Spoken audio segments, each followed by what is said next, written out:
갈라디아서 5장 1절에서 12절 308면 갈라디아서 5장 1절로 12절 한 절씩 받겠습니다. 그리스도께서 우리로 자유케 하려고 자유를 주셨으니 그러므로 굳세게 서서 다시는 종의 멍에를 매지 말라. 보라, 나 바울은 너희에게 말하노니 너희가 만일 할례를 받으면 그리스도께서 너희에게 아무 유익이 없으리라. 내가 할례를 받은 각 사람에게 다시 증거하노니 그런 율법 전체를 행할 의무를 가진 자라. 율법 안에서 의롭다함을 얻으려 하는 너희는 그리스도에게서 끊어지고 은혜에서 떨어진 자로다. 우리가 성령으로 믿음을 쫓아 의의 소망을 기다리노니 그리스도 예수 안에서는 할례나 무할례나 효력이 없되 사랑으로서 역사하는 믿음뿐이니라. 너희가 다람쥐를 잘하더니 누가 너희를 막아 지위를 순종치 않게 하더냐. 그 견면이 너희를 부르신 이에게서 난 것이 아니라 적은 누룩이 온 동이에 퍼지느니라. 나는 너희가 아무 다른 마음도 품지 아니할 줄을 주 안에서 확신하노라. 그러나 너희를 요동케 하는 자는 누구든지 심판을 받으리라. 형제들아, 내가 지금까지 할례를 전하면 어찌하여 지금까지 핍박을 받으리요. 그리하였으면 십자가에 거치는 것이 그쳤으리니 너희를 어지럽게 하는 자들이 스스로 베어버리기를 원하노라. 아멘. 기도합니다. 하나님 감사합니다.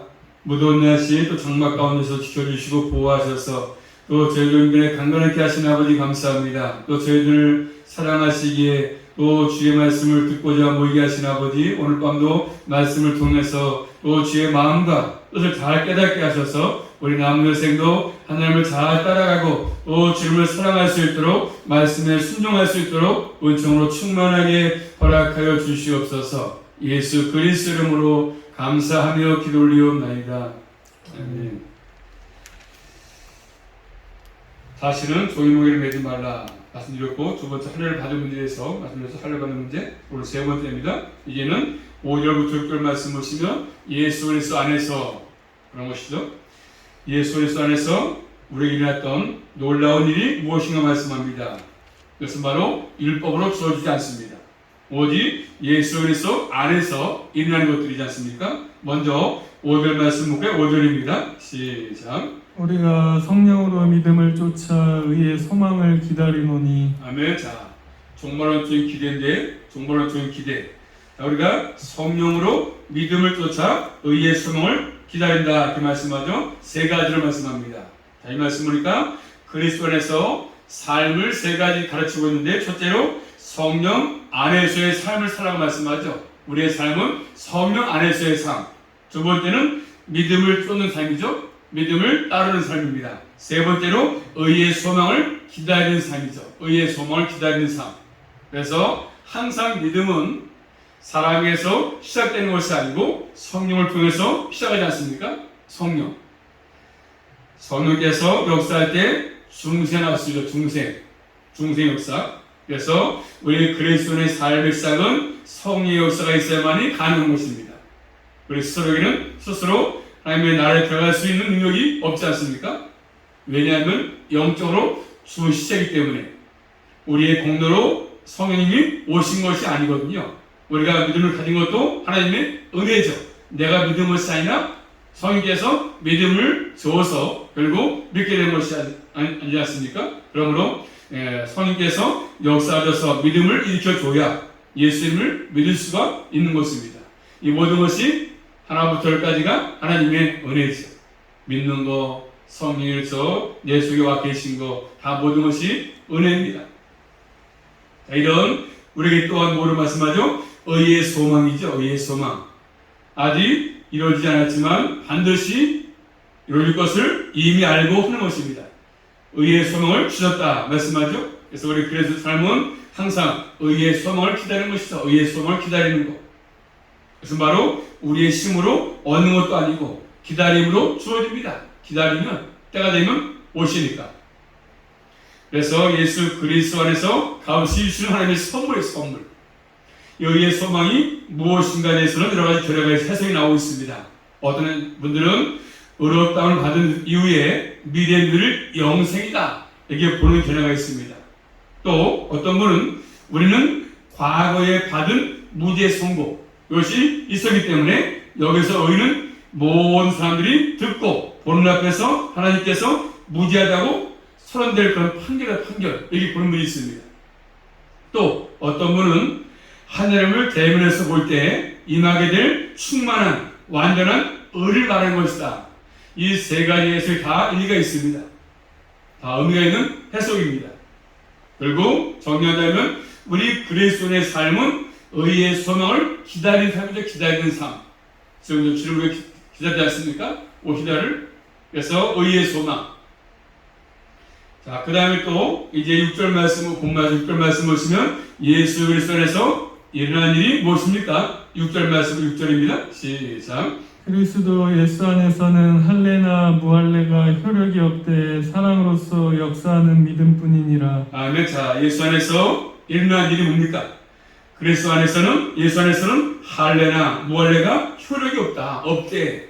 사랑으로 역사하는 믿음뿐이라고 말씀하죠. 그리고 예수 그리스도 안에서는 할례나 무할례가 아무런 효력이 없다. 효력. 예수 그리스도 안에서 그런 것이 의미가 없습니다. 할례, 무할례가 의미가 없지 않습니까? 예수 안에서는. 그래서 할례나 무할례가 우리 그리스도인에게는 아무런 영향력이나 결정력을 갖지 못합니다. 결정력을. 그렇기 때문에 예수 그리스도 안에서 삶은 사랑으로 역사는 믿음의 삶뿐이다. 믿음의 삶. 그래서 예수 그리스도를 믿는 믿음은 사랑을 통해서 표현됩니다. 사랑을 통해서. 자, 갈라디아서 5장 뒤에 와서 보시면 5장 20절 말씀 성령의 열매 가운데 요소 가운데 하나가 있지 않습니까? 사랑이. 5장 22절 말씀 시작. 오직 성령의 열매는 사랑과 희락과 화평과 오래 참음과 자비와 양성과 충성과. 나오죠. 사랑. 사랑의 열매.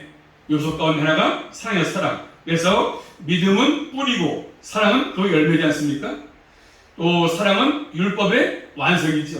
자, 로마서 찾겠습니다. 로마서 13장 10절 말씀 보시면 사랑은 율법의 완성이다. 이렇게 말씀합니다. 로마서 13장 10절 말씀.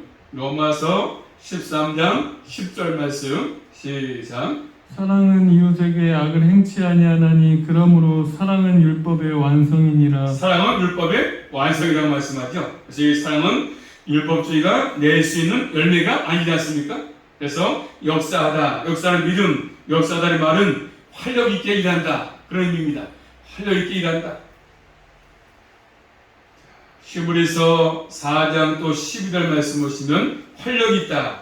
역사하다는 말은 활력 있게 일한다. 그런 의미인데 히브리서 4장 12절 말씀 보시면 히브리서 4장 12절 말씀 시작. 하나님의 말씀은 살았고 운동력이 있어 좌우의 날선 어떤 검보다도 예리하여 홍과 영과 및 괄정과 골수를 찔러 쪼개기까지 하며 또 마음의 생각과 뜻을 감찰하나니. 그래서 말씀에도 활력 있다 말씀하고 있습니다.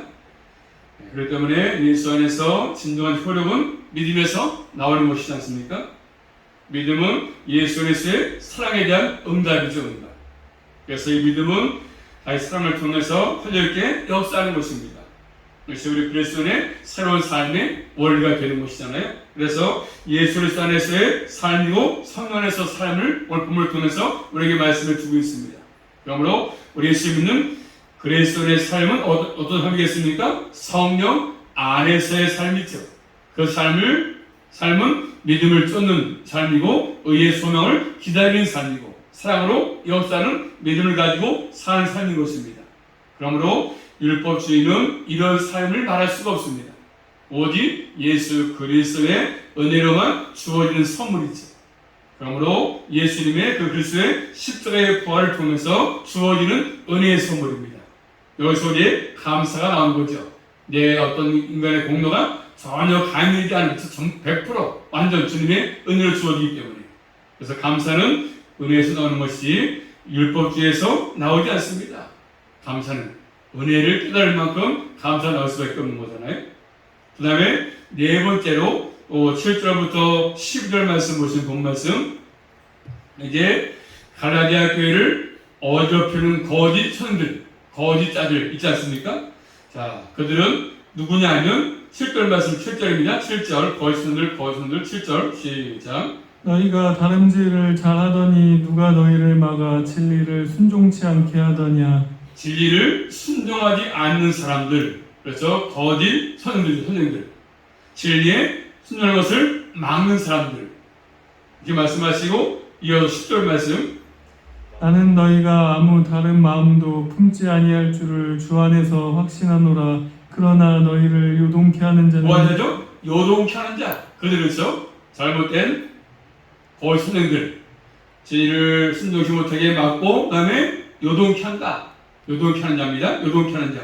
또 내려가서 12절 말씀 보시면 시작. 너희를 어지럽게 하는 자들이 뭐 하냐죠? 어지럽다는 자입니다. 그래서 그들은 이렇게 말씀의 진리를 순종을 막고 그렇죠. 또 이렇게 요동케 하고 어지럽게 한다. 잘못된 자들은, 선생들은. 그래서 교회를 흔들기 위해서, 교회를 넘어뜨리기 위해서 하는 것입니다. 어지럽게 하고, 그래서 요동케 하고, 순종치 않게 만들고, 이런 것들이죠. 그래서 8절에 말한 것처럼 너희는 부르신 이에게서 난 것이 아니다. 이렇게 말씀하죠. 하나님께서 그들을 부르신, 그들에게서 난 것이 아니다. 결국 그들의 교훈은, 잘못된 거짓의 교훈들은 결국 하나님께 속한 교훈이 아니라고 말씀하십니다. 하나님 앞에서 자꾸 인간의 공로를 첨가하려고 하는 것들, 사람이 조작해서 만들어서 하는 것들이 않습니까? 자꾸 더 교회를 크게 하려고 인간의 수작을 부려서 저 만들어가지고 더 가미해서 하지 않습니까? 결국 그들은 어떻게 했습니까? 그들은 거짓자들은 결국 10절 말씀 보시면 거짓자들은 10절 시작. 나는 너희가 아무 다른 마음도 품지 아니할 줄을 주 안에서 확신하노라. 그러나 너희를 요동케 하는 자는 누구든지 심판을 받으리라. 자, 하나님의 심판 가운데 떨어진다고 말씀하죠. 거짓들은.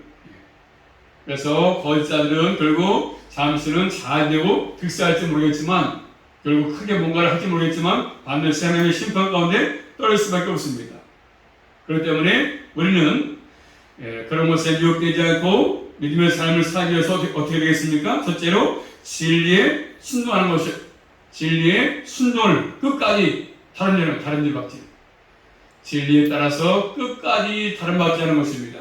그래서 7절 말씀 보시면 7절입니다. 시작. 너희가 다름질을 잘하더니 누가 너희를 막아. 다름질을 잘하더니, 끝까지 해결돼서 처음엔 잘하더니 끝에 가서 자꾸 다름질 하지 않고 멈추고 쉬고 그러면 안 되지 않습니까? 끝까지 달리는 것이죠. 믿음의 선한 싸움을 끝까지 싸우는 것이지 않습니까? 진리에 순종하는 삶을 뭘 말씀을 경주에 비유해서 너희가 경주할 때 가다가 힘들다고 포기하지 말고 끝까지 하는 거야. 끝까지. 다름질. 바울이 자주 사용했던 비유 아닙니까? 운동경기에 비유해서 그렇죠. 끝까지 너희는 다름박질해라. 선한 싸움을 싸워라. 믿음을 지켜라. 그런 것처럼. 처음에 뭐죠? 처음에 자유주는 복음을 믿고 소멸했지만, 그리고 여기까지 달려왔지만 끝까지 달리지 못하죠. 중간에 포기하고 하니까 끝까지 달려라. 그래서 구원을 주장했던 율법주의, 율법을 지켜서 구원받는다, 이런 것들에서 그런 교훈에 빠지지 말고 너희는 올바른 길로, 믿음의 길로 끝까지 잘 달리라고 말씀합니다. 진리에 순종하는 것을 이탈하지 말라. 진리에 순종해서 이탈하지 말라고 말씀합니다. 또 두 번째는요. 자, 말씀 9절 말씀 보시면 시작. 적은 누룩이 온덩이에 퍼지느니라. 자, 적은 누룩, 그런 것도 온덩이에 퍼지기 때문에, 처음엔 작지만 점점 크게 퍼지기 때문에 결국 조심하라고 말씀하죠. 적은 누룩도 조심해라. 그렇지 않습니까? 하얀 옷을 입으면 조금만 뭐가 튀어도 금방 이렇게 드러나는 것처럼, 처음에서 뭐 나는 이전에 안 빠져, 이대학 가서 있으면 나도 모르는 사이에 자꾸 빠질 수밖에 없는 거거든요. 작지만 처음에는 용납하면 자꾸 빠지는 것입니다. 그래서 거짓 교훈을 일체 용납하지 말라 그런 말이죠. 처음부터 잘못된 것들은 용납하지 말라. 그래서 구절에 말한 것처럼 적은 누룩이 온덩이에 퍼진다. 누룩이 적지만 퍼져서 크게 확산되는 것처럼, 적은 것 같지만 교회 전체가 이단에 빠질 수도 있지 않습니까? 적은 누룩이지만 한 사람이 잘못되면 거기에 미혹돼가지고 많은 사람들이 이단으로 빠집니다. 목사가 잘못되면 전체를 잘못대로 끌고 갈 수 있지 않겠습니까? 그래서 적은 것이라고 해도 진리가 아닌 것들은 들어오지 못하게 하라. 아예. 이렇게 말씀합니다. 세 번째로 또 10절 말씀 보시면 10절입니다. 시작. 나는 너희가 아무 다른 마음도 품지 아니할 줄을 다른 마음을 품지 마라. 다른 마음을 품지 마라. 인간의 행위를 주장했다면서 할례 받아야 된다. 이런 것들 그런 교훈에 빠지지 말라. 다시 넘어가서 갈라디아서 1장 6절 말씀 보시면 다른 마음을 품지 말라. 인간의 행위를 주장하는 할례의 교훈에 빠지지 말라. 1장 6절 시작. 그리스도의 은혜로 너희를 부르신 이를 이같이 속히 떠나 다른 복음을 쫓는 다른 것은 복음을 쫓지 마라. 다른 복음을 받지 말라 말씀하죠. 다른 복음. 지금 진짜 전 많지 않습니까? 지금 다른 복음들이 좀 다른 복음들이 많지 않습니까? 이단들 다른 복음들. 그런데 그런 데들이 굉장히 커지고 있고 확장되어지고 있고 다른 복음을 증거하는 잘못된 그렇기 때문에 그런 것들을 받지 말라. 다른 복음. 주님이 가르친 내용과 다른 것을 마음에 품지 말라고 말씀하십니다. 그렇기 때문에 바울은 본문에서 11절 말씀 보시면 11절입니다. 시작. 형제들아 내가 지금까지 할례를 전하면 어찌하여 지금까지 핍박을 받으리요 그리하였으면 십자가에 거치는 것이 그쳤으리니. 아멘. 지금까지 바울이 내가 할례를 전했다면 할례를 받아서 구원을 받는 것이다. 이게 전했다면 내가 박해받지 않을 것이다. 핍박이 없을 것이다. 할례를 전했다면 십자가의 걸림돌이 제거되기 때문에 인간의 공로는 십자가의 걸림돌이 되지 않습니까? 그러므로 행위 구원, 내가 뭔가 지켜서 노력을 많이 해서 애를 써서 내가 구원을 얻는다고 한다면 행위 구원은 뭡니까? 그리고 십자가의 걸림돌. 우리 시대에도 마찬가지요. 행위의 구원은 십자가의 걸림돌입니다. 따라서 다른 마음 품지 말고 십자가의 도리에 굳게 서 있어라. 이렇게 바울은 여기에 간곡히 부탁하고 있습니다. 얘기하고 있습니다. 바울은 그리스도의 십자가의 복음을 전했습니다. 십자가의 복음, 십자가의 도. 오직 구원은 하나님의 은혜로 되는 것을 증거했습니다. 바울은 항상 십자가 복음이었죠. 자기 자랑하지 않고 가문 자랑하지 않고 인간의 행위에 아첨하지 않았습니다. 행위의 구원은 십자가의 걸림돌이기 때문에 우리도 십자가의 복음으로 구원을 받지 않았습니까? 하나님의 은혜를 파괴하는 거짓 가르침에 대해서 단호하게 타져가더라. 단호하게 과감하게 끊어라. 이단 용납하지 마라. 이단 보면 인사하지 마라. 이렇게 말하지 않습니까? 바울은 아주 단호하게 바울이 얘기합니다. 그래서 본 말씀 12절 말씀 보시면 자 12절입니다. 시작. 너희를 어지럽게 하는 자들이 스스로 베어버리기를 원하노라. 아멘. 너희를 어지럽게 하는 자들이 스스로 베어버리기를 원한다. 스스로 베다. 이 말은 스스로 거세라. 거세. 돼지 아주 돼지 거세하자. 거세. 자, 이 말씀은 할례의 무익성 강하게 나타내죠. 할례 받아서 돈 받는 것이 아니다. 아주 강하게 나타내던 표현입니다. 자, 우리는 예수 그리스도에서 참된 자유를 얻었습니다. 이 자유함을 가지고 인생을 사는 것입니다. 이 자유의 가치를 바르게 발휘하는 게 필요하죠. 사실은 율법의 종이 되는 길로 가지 말고 끝까지 십자가의 복음을 의지하고 다른 마음을 품지 말고 진리에 순종하는 길을 가라고 말씀하십니다. 기억하셔서 남은 여생 율법에 매이지 말고 참된 자유를 얻고 그 안에서 그 복음에 순종하는 그런 길로 믿음의 길로 잘 걸어갈 수 있기를 주님의 이름으로 축복합니다. 기도합니다. 살아계신 아버지 감사합니다. 오늘도 말씀을 통해서 깨닫게 하신 아버지 종이 모임 매지 말라고 말씀하십니다. 또 아버지 율법을 지켜서 구원받는 것이 아닌 것을 우리에게 말씀하신 주님, 늘 저희들 은혜 가운데 구원받았고 또 아버지 건넜습니다. 다시 한번 저희들 이 말씀에 깊이 깨닫게 하셔서 말씀에 순종하게 하시고 행위를 주장하지 않게 하시고 인간의 공로를 주장하지 않게 하셔서 십자가의 도를 십자가의 복음을 증거할 수 있도록 그 말씀 가운데 살아갈 수가 있도록 함께하여 주시옵소서. 예수 그리스도 이름으로 감사하며 기도 올리옵나이다. 아멘.